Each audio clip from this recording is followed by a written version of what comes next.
Most superheroes have a very depressing life. Whenever they can't save someone close to them or they're too late to stop a villain getting more power, all of these things take a mental toll on the vigilante. But one hero has the most depressing life out of them all, Spider-Man. And I know what you're thinking. Being Spider-Man would be amazing. His life must be great. No it isn't. And I'm gonna prove that to you.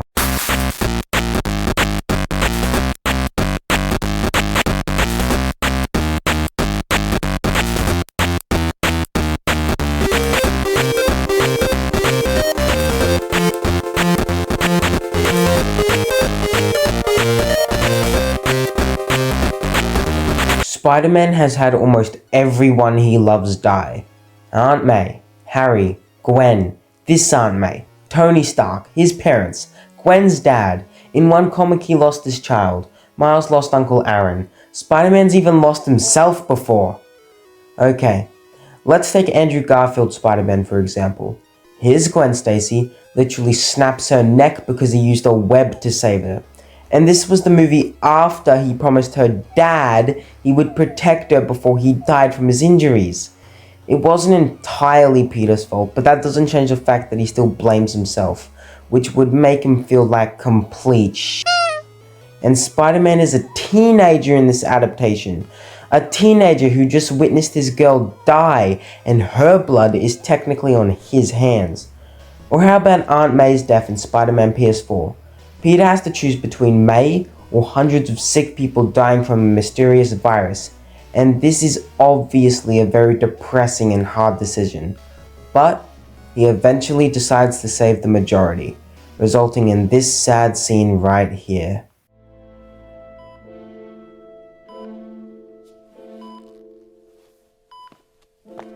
You're gonna be okay, ma'am.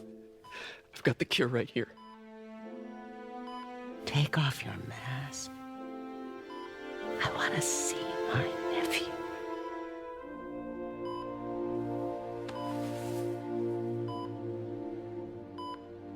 You knew? I've known for a while. I never wanted you to worry. I did. And I am so proud of you. And Ben would be too. All the people you've saved. I don't know what to do. Yes, you do.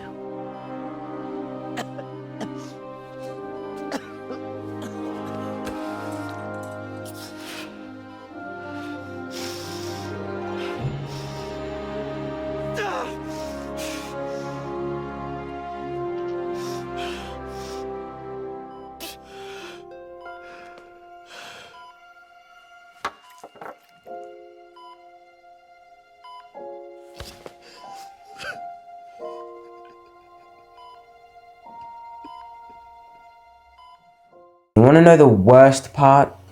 The one who released the virus causing Peter's aunt to die was Peter's boss, his friend. That's just messed up. And there's many more deaths, like his parents who died when he was only 1 digit old, or Uncle Ben. Uncle Ben was the closest thing Peter had to a father, and he just lets the robber who goes on to kill his uncle run away. And Peter knows that he could have prevented Uncle Ben's death, which makes this all the more sadder. And how has Spider-Man not caved in yet? The amount of mental strength you need to continue being Spider-Man and get back up every time you get hit down is crazy. Most people struggle to get up off their couch and hit the gym, not to mention having to put down your video game just to be almost killed by a big black alien. And he always gets back up and still loves being Spider-Man, which I think is a lie. I mean, yeah, it'd be fun to have super strength and swing around the city, but after I dislocate my jaw for the 7th time, I don't think I could continue that. Not to mention his responsibilities. Not being able to kill must be so annoying, because he has to keep fighting and fighting and fighting and fighting the same villains. And as a teen, he has to worry about friends, his family, his education, his dating life, and not letting Sandman turn New York into a giant sandpit for the 5th time. And obviously Spider-Man has to worry about his identity getting leaked. We've seen how this can affect his life. Villains will attack the people closest to him to get what they want, and with barely anyone left, he's really gonna stop at nothing to make sure that they're safe. And the villains know this, and as soon as his identity leaks, they're gonna take the people closest to him because they know he will definitely come to their rescue, leaving him more prone to falling into traps. And that's why most superheroes don't want their identities revealed. And having to worry about this as a teenager is so stressful. But there's nothing he can really do. If he doesn't hide it, his life would be way worse. This isn't the worst reason on why Spider-Man should be depressed, but it's still very up there and very stressful for him. And some of the people Spider-Man has to fight are just seriously just sad. Take for example the battle between Peter and Spider-Man 2. Peter had no choice to beat his friend to death right after he came back after like a 5-year trip. He hasn't seen Harry in forever, and just as it's getting good, Harry is ripped away from him and reduced back to a sickened state. Or how about Doc Ock in Spider-Man PS4? Dr. Octavius has been his friend and his boss since he graduated, and they've been trying to make the business work ever since, just for Doc Ock to snap and go crazy. This is forcing Spider-Man to beat up someone he once considered a friend. This is the ultimate betrayal on Spider-Man. And this is why you can find so many adaptations where Spider-Man is depressed. Oh, and imagine Miles from Across the Spider-Verse. He literally finds a bunch of people just like him, just for them to try to stop him from saving his dad because he needs to die apparently. Like, what? It is safe to say that Spider-Man is a very depressing character in the Marvel Universe.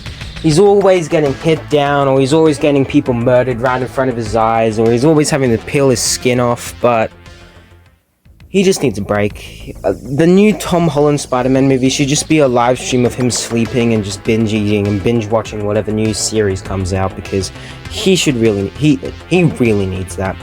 And if you haven't already, please check out my community tab. I post pretty regularly on there, and you can vote on upcoming videos, see new videos coming out, and I'll just say stuff. You can see, it's basically just a page where you can see what I'm talking. You know what a community tab is. And if you haven't already, subscribe. I know lots of people don't like me saying that, or don't like YouTubers saying that in general, but I'm just saying this. You can subscribe if you want, but you don't have to. And yeah, that's about it. Have a great day. Bye.